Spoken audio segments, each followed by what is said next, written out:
중국이 기상천외한 바이러스들을 만들어낸 것으로 보입니다. 이번 이야기는 조금 소름 돋고 무섭게 들릴 수 있기 때문에 무서운 것이 싫으신 분들은 해당 바이러스 관련 글이 나오기 전에 영상을 꺼주시기 바라겠습니다. 지금 이 사건이 터진 곳은 역시나 또 스웨덴인데요. 스웨덴과 중국의 관계는 날이 갈수록 심각해지고 있습니다. 스웨덴의 스톡홀름 포스트에서는 이번 사태를 두고 중국과 오랜 안 좋은 역사가 있던 한국과 일본이 중국과 감정이 있는 것을 보면 스웨덴과 비교하면 그들은 중국을 오히려 사랑하는 수준이다. 우리 스웨덴이 가지고 있는 중국에 대한 거부감은 그들이 가진 거부감보다 심하다. 우리의 거부감은 50년이라는 짧은 시간에 생겨서 그들의 역사보다 짧지만 짧게 피해를 많이 받은 만큼 그만큼 강렬하다. 한국과 일본이 중국을 싫어하는 수준은 애증으로 보이는 수준으로 스웨덴은 중국을 경멸하고 멸시하고 있다. 라고 말했습니다. 특히 스웨덴과 중국은 이번 사건으로 인해 화웨이와 계약되었던 5G 사업을 전면 파기하기로 결정했는데요. 화웨이의 장비를 썼다는 이유로 중국에게 해킹당해서 대량의 고객 개인정보를 유출당했다는 의혹을 받고 있는 LG도 여전히 화웨이랑 일하고 있지만 한국 정부는 여전히 LG에게 제한을 두지 않는 반면에 스웨덴은 현재 국가 전체에 화웨이 금지령을 내리고 화웨이와 계약한 모든 5G 사업들을 전면 파기할 것을 명했습니다. 이유는 국민들의 개인정보 유출 우려와 국민들의 개인권 때문이라는데요. 한국과 달라도 너무 다른 스웨덴. 그럼에도 여전히 안전하다고 느끼지 못하는 스웨덴인들이 발견한 기상천외한 중국의 바이러스. 지금 바로 소개해드릴 테니 지금 좋아요를 눌러주세요. 스톡홀름의 공신력 높은 한 언론사에서 스웨덴과 중국, 원스 비튼 트와이스 샤이라는 제목의 아티클을 올렸는데요. 원스 비튼 트와이스 사이라는 말은 미국의 오래된 속담으로 한 번 물리면 두 번째에는 발을 뺀다라는 뜻입니다. 한국에서는 자라보고 놀란 가슴 소뚜껑 보고도 놀란다라는 속담이 있죠. 그 속담과 비슷한 뜻을 가지고 있습니다. 이 아티클에서는 중국의 늑대 전사 외교에 대해 비판하고 있었는데요.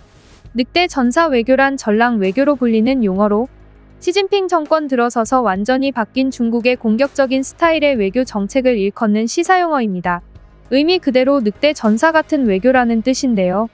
이는 중국의 애국주의 영화이자 람보라는 명작 영화를 완전히 따라 만든 전랑, 늑대전사에서 따온 용어입니다. 이 단어는 독일에서 먼저 만들어져서 유럽에서 널리 쓰이고 있는 용어입니다. 이 늑대전사 외교는 시진핑이 집권한 이후로 서방권 국가들에 대해 공개적으로 도전하고 중국인 특유의 중화민족주의 감정까지 공공연히 부추기며 외교를 하는 것을 뜻하는 말인데요. 중국의 화웨이가 기술력을 높인 뒤에 모든 국가에서 개인정보를 탈취하고 중국으로 보낸다는 의혹을 받으면서 늑대전사 외교의 가장 큰 움직임으로 불려지고 있습니다. 그리고 스웨덴은 이러한 움직임을 목격하자마자 모든 회사에게 화웨이 협업 금지령을 내립니다. 하지만 그러한 금지령은 이미 조금 늦은 것으로 보였는데요. 특히 최근 한 스웨덴 여성이 올린 핸드폰 바이러스에 대한 글을 보면 매우 충격적입니다. 해당 여성은 자신의 핸드폰이 어느 회사의 핸드폰이라는 이야기를 하지는 않았지만 네티즌들은 화웨이와 관련된 핸드폰이 아닐 것으로 예측했고 화웨이와 관련이 없는데도 바이러스가 있는 이유를 물리적인 이유로 예측했는데요. 핸드폰 바이러스가 물리적인 모습이라니 예측이 되시나요? 해당 글에 나온 바이러스에 대한 글, 여러분 핸드폰에도 그런 게 있는지 한번 확인해 보시길 바랍니다. 여러분 그리고 이번 글은 살짝 소름 돋는 무서운 이야기니까 심리적으로 불안하신 분들은 시청에 주의하시기를 바랍니다. 해당 글의 내용은 이러했는데요. 최근 핸드폰에 먼지가 너무나도 많이 껴서 충전기를 꽂아도 충전이 잘 안 되기 시작했다. 인터넷에 찾아보니 핸드폰 충전 단자에 먼지가 끼면 충전이 잘 되지 않는다고 했다. 그래서 인터넷을 보고 충전 단자에 있는 먼지를 꺼내는 법을 찾았다. 날카롭고 작은 핀으로 충전 단자를 긁어내고 있는데 뭔가 이상한 장치가 나왔다. 나는 이것이 핸드폰 충전 단자를 이루는 주요 부품인 줄 알고 핸드폰이 고장났겠구나 싶었다. 하지만 이상한 것은 충전이 잘 되기만 했다는 것이었다. 그래서 나는 이것에 대해 잊고 있다가 최근 중국과 우리나라 감정이 나빠지면서 인터넷에 많은 핸드폰 해킹 관련 글들이 올라오는 것을 보고 그때 충전 단자에서 나온 주요 부품이 생각났다. 그것이 주요 부품이라고 판단되었기 때문에 나는 당연히 그 부품을 버리지 않았고 그 부품을 들고 서비스 센터로 갔다. 그랬더니 서비스 센터에서는 이것이 핸드폰의 부품이 아니라고 말해줬다. 그리고 나는 정말이지 매우 충격받았다. 그럼 이것은 무엇이라는 것인가? 그래서 그 서비스 센터에서는 이 부품에 대해 조사를 의뢰하겠다고 했고, 나는 시간을 일주일을 기다렸는데 해당 서비스 센터에서는 뭔가 큰 변수가 생겼다면서 이 부품을 본사에서 직접 확인하고 싶어 한다면서 시간을 더 달라고 했다. 그리고 그 뒤로 그 서비스 센터는 그 부품 때문에 내 정보가 빠져나갔을 수도 있다고 말했다. 나는 정말 충격받았고 다시 그 부품에 대해 자세히 설명해 줄 것을 요청했으나 그 서비스 센터에서는 제대로 알려주지 않았다.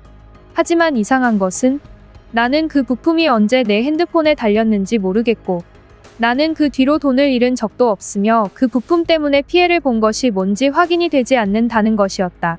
하지만 정말 무섭고 소름 돋는 것을 발견했다. 바로 내가 보낸 적이 없는 문자 메시지를 발견한 것이다. 그리고 그 문자의 수신자는 바로 내 20살의 딸이었다. 내 딸에게 이렇게 문자를 보낸 것이다.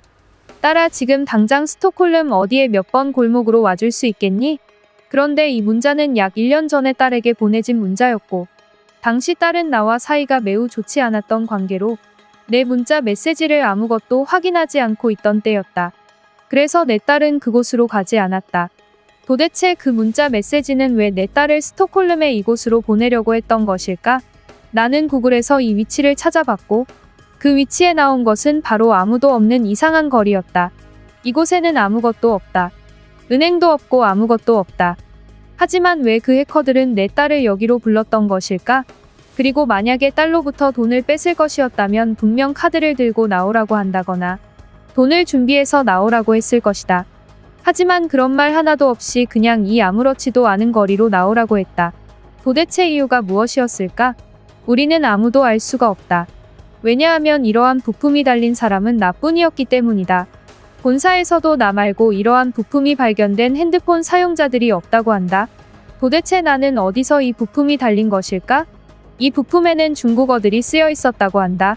하지만 이 부품이 중국에서 만들어졌는지는 확실하지 않다고 하는데 이 부품의 통신 장비가 중국의 회사였을 뿐이고 어디서 조립된 것인지는 아무도 모른다고 하지만 대부분의 사람들은 조립도 중국에서 되었을 것으로 생각하고 있다. 충전단자는 실제로 매우 위험한 곳으로 충전단자는 데이터를 뽑을 수도 있는 매우 중요한 곳이다. 컴퓨터의 데이터를 옮기기 위해서는 충전단자의 데이터 선을 꼽기도 하고 충전단자는 단순히 충전을 하기 위한 것이 아니라 데이터 전송을 위한 단자이기도 하다. 그러니 여러분도 항상 충전단자를 확인해 보기를 바란다. 만약 당신의 핸드폰에 이런 것이 발견된다면 어느 날 갑자기 가족에게 이상한 문자가 가서 아무도 없는 외딴 곳에 불러낼지도 모른다. 그 뒤에 무슨 일이 일어날지는 모르는 일이다. 당장 충전단자를 확인하기를 바란다. 하지만 날카로운 무언가를 넣으면 쉽게 고장나기 때문에 내 핸드폰이 최근에 충전이 잘 되지 않는다고 느낀 사람들은 그냥 안에 불을 비춰서 보기를 바란다.